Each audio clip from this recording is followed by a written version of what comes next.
നമസ്കാരം.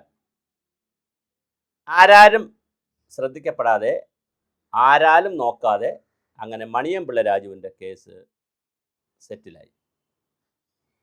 മണിയമ്പിള്ള രാജു അറിയപ്പെടുന്ന സെലിബ്രിറ്റിയാണ്, സിനിമാ നടനാണ്, ധാരാളം ചാനലുകളിലൊക്കെ വരുന്ന പാനലിസ്റ്റാണ്, തിരുവനന്തപുരത്ത് താമസിക്കുന്ന വളരെ പ്രമുഖനായ നടനാണ്. അദ്ദേഹം ട്രിവാൻഡ്രം ക്ലബ്ബിൽ പോയതുമായി ബന്ധപ്പെടുത്തി ഒരു ആക്സിഡൻറ്റ് വന്നപ്പോൾ പോയിട്ട് പുറത്ത് വന്നതുമായി ബന്ധപ്പെട്ട് ബൈക്ക് ആക്സിഡൻറ്റ്, ബൈക്കിൽ കൊണ്ട് കാറിടിച്ചതുമായി ബന്ധപ്പെടുത്തി നമ്മളൊരു വീഡിയോ ചെയ്തിരുന്നു. അന്ന് നമ്മൾ ഉയർത്തിയ ഒരു കാര്യമുണ്ട്. അത് മണിയമ്പിള്ള രാജു എന്നുള്ളതല്ല നമ്മൾ ഉയർത്തിയ ഒരു വിഷയം. ട്രിവാൻഡ്രം ക്ലബ്ബിൽ രാത്രി കാലത്ത് പോയി, അവിടെ ട്രിവാൻഡ്രം ക്ലബ്ബ് എന്ന് പറഞ്ഞാൽ മദ്യപിച്ചുകൊണ്ട് ചെറിയ ഭക്ഷണം കഴിച്ചു. അവിടെ ട്രിവാൻഡ്രം ക്ലബ്ബ് എന്ന് പറയുന്നത് തിരുവനന്തപുരത്തെ പ്രധാനപ്പെട്ട ഭക്ഷണശാലയല്ല. അവിടെ ആഹാരം അങ്ങനെ പ്രധാനമായി കൊടുക്കുന്നൊരു സ്ഥലമല്ല. അവിടെ പോയാൽ നല്ല എലൈറ്റ് ആയിട്ടുള്ള ആളുകൾ, തിരുവനന്തപുരത്തെ എലൈറ്റ് സാധാരണ ആളുകൾക്കൊന്നും അവിടെ പോകാൻ പറ്റത്തില്ല. കാരണം നല്ല ഒന്ന് വാഹനത്തിലാണ് പോകുന്നത്, രണ്ടവിടെ നല്ല പൈസയുണ്ട്, ക്യാഷുണ്ട്. അപ്പോൾ സാധാരണ ആളുകൾക്ക് പോയിരുന്ന് അവിടെ നിന്ന് വെള്ളം അടിക്കാനൊന്നും പറ്റത്തില്ല.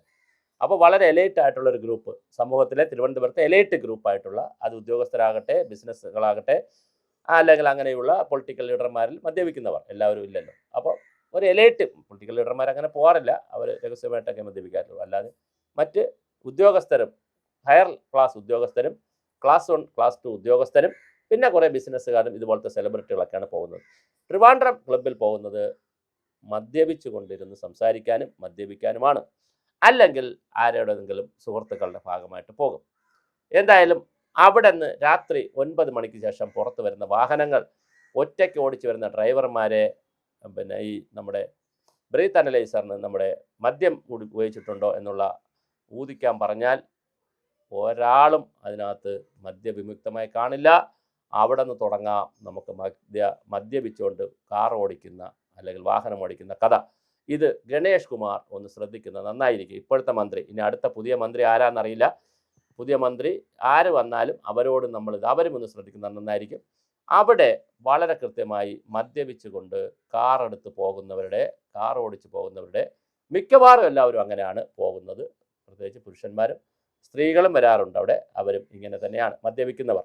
അല്ലാതെ അവിടെ സിനിമയൊന്നും നടക്കുന്നില്ല, ഷൂട്ടിംഗ് നടക്കുന്നില്ല. ഇവിടെ മണിയമ്പിള്ള രാജു ചെയ്തിട്ടുള്ള മിസ്റ്റേക്ക്, രാത്രി 10 മണിക്ക് അപകടം നടന്നിട്ട് രാവിലെ 10 മണി വരെ അദ്ദേഹം മൊബൈൽ സ്വിച്ച് ഓഫ് ചെയ്ത് വയ്ക്കുകയും രാവിലെ 10 മണിക്ക് ശേഷമാണ് അദ്ദേഹം പിന്നെ മെഡിക്കൽ ചെക്കപ്പിന് പോയത്. ഒരു 10-12 മണിക്കൂർ നന്നായി മദ്യപിച്ചാൽ പോലും ഒരു 10-12 മണിക്കൂർ കഴിയുമ്പോൾ അതിൻ്റെ കിക്ക് വിടുകയും മദ്യത്തിൻ്റെ അംശം പിന്നെ ഉണ്ടാകുമോ എന്നുള്ളത് വളരെ കൃത്യമായി മെഡിക്കൽ സയൻസുകാർ പറയേണ്ടതാണ്. അതുകൊണ്ടാണ് ഒരു 10 മണിക്കൂറിനുള്ളിൽ ഈ ടെസ്റ്റ് നടത്തണം എന്ന് പറയുന്നത്. 10 മണിക്കൂറിന് ശേഷം ടെസ്റ്റ് നടത്തിയാൽ അതിൽ നിന്ന് ബ്ലഡിൽ നിന്ന് ഒന്നും കണ്ടെത്താനില്ല എന്നാണ് പറയുന്നത്. ഇനി അല്ല എങ്കിൽ, ഇനി അഥവാ ഇദ്ദേഹം മദ്യപിച്ചിട്ടില്ല എന്നാണ് ഒരു റിപ്പോർട്ട്, അങ്ങനെ റിപ്പോർട്ടാണ് പുറത്തു വന്നത്.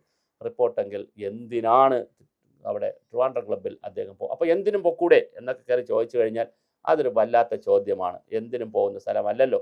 ബാർബർ ഷോപ്പിൽ പോയത് എന്തിനാന്ന് ചോദിക്കുമ്പോൾ, അല്ലെങ്കിൽ ബ്യൂട്ടി പാർലറിൽ പോയത് എന്തിനാ, മുടി വെട്ടാനോ ഷേവ് ചെയ്യാനോ അല്ലെങ്കിൽ ഹെയർ ഡ്രസ്സ് ചെയ്യാനോ അല്ലേ എന്ന് ചോദിച്ചപ്പോൾ അതെന്തിനാ, അല്ലാതെ പത്രം വായിക്കാൻ പൊക്കൂടെ എന്ന് ചോദിച്ചാൽ പിന്നെ നമുക്ക് ഉത്തരവില്ല, തർക്കുത്തരത്തിന് ഉത്തരവില്ല.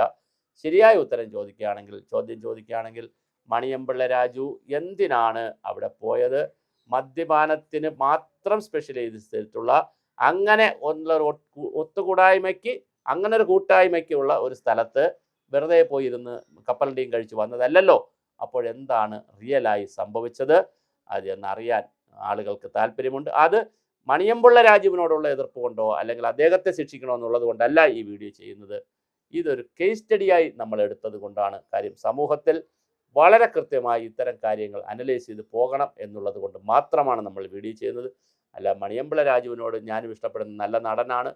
അദ്ദേഹത്തിൻ്റെ ചെയ്തികളോടെ നമുക്ക് ചോദ്യമുള്ളൂ. ആ ചെയ്തികൾ അദ്ദേഹത്തോടുള്ള ചോദ്യമല്ല, ഒരു സമൂഹത്തോടുള്ള ചോദ്യമാണ്. ട്രിവാൻഡ്രം ക്ലബ്ബ് പോലുള്ള ഒരു സംവിധാനത്തിൽ മദ്യപിക്കരുതെന്ന് പറയാൻ നമുക്ക് അവകാശമില്ല. ആളുകൾ വന്നോട്ടെ, മദ്യപിച്ചോട്ടെ, അതിനുള്ള എല്ലാ സംവിധാനവും സർക്കാർ ഇത്രയും ബാറുകൾ തുറന്നു വച്ചിരിക്കുന്ന സാഹചര്യത്തിൽ, ബാർ ലൈസൻസ് കൊടുത്തിരിക്കുന്ന സാഹചര്യത്തിൽ ആളുകൾ മദ്യപിക്കട്ടെ. നമുക്ക് അതിലോ മദ്യപാനത്തിനൊന്നും എതിരില്ല. പക്ഷേ മദ്യപിച്ചുകൊണ്ട് വാഹനം ഓടിക്കുന്ന കഥ അപകടങ്ങളുടെ കാര്യത്തിൽ വളരെ പ്രധാനമാണ്. ഒരു ശ്രീറാം വെങ്കട്ടരാമൻ എന്ന് പറയുന്ന മറ്റൊരു IAS കാരൻ ഒരു പത്രപ്രവർത്തകനെ ഇടിച്ചു കൊന്ന കേസ് എങ്ങും എത്തിയിട്ടില്ല. അത് ഇങ്ങനെ കിടന്ന് എഴയുകയാണ്. അവരുടെ വീട്ടുകാർക്ക് പോലും താല്പര്യമില്ലാത്ത രീതിയിലാണ് ആ കേസ് ഇപ്പോൾ പോകുന്നത്. കാരണം ആ കേസ് തീർന്നു അല്ലെങ്കിൽ ചത്തു നിന്നു എന്ന് തന്നെ നമുക്ക് പറയേണ്ടി വരും. അതുപോലെ തന്നെ ഈ കേസും 10 മണിക്കൂർ കഴിഞ്ഞ് 12 മണിക്കൂർ കഴിഞ്ഞിട്ടാണ് അന്വേഷണം നടക്കുന്നത്. പോലീസ് സ്റ്റേഷനിൽ റിപ്പോർട്ട് ചെയ്തതും രാത്രി എന്തുകൊണ്ട് ഈ സംഭവം നടന്ന 10 മണിക്ക് തന്നെ ഈ ട്രിവാൻഡ്രം ക്ലബിൻ്റെ പിളിപ്പാടകലെയുള്ള മ്യൂസിയം പോലീസ് സ്റ്റേഷനിൽ റിപ്പോർട്ട് ചെയ്തില്ല മണിയമ്പിള്ള രാജു എന്നുള്ളതും, അപ്പോൾ തന്നെ ഒരു മെഡിക്കൽ പരിശോധനയ്ക്ക് തയ്യാറായില്ല എന്നുള്ളതും ദുരൂഹതയാണ്.